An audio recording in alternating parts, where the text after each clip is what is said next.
Nii, ma tahan siin teha väikese demonstreerimise. See on torumeeste tööriistade jalapedaali lülitipuuri jaoks.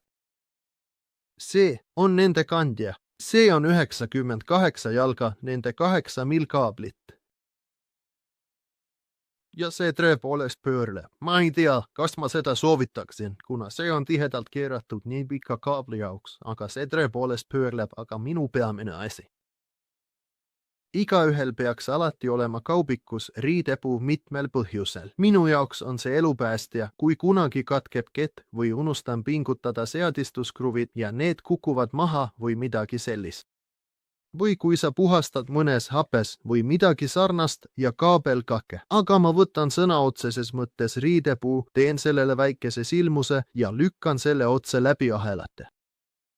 Pane sellele natuke painet, et see ei saaks ära tulla. Samuti need on kerged torumeeste tööriistad, tippahelad, need asjad, ma mõtlen, nad hävitavad, pane lihtsalt midagi nende äravoolu. Igal juhul tahan ma näidata jalapedaali lülitit, millele peaaegu ei pea puudutama, see töötab. Aga kui sa oled torus või midagi, siis jälgid seda oma kaameraga ja see haarab selle üsna lihtsalt.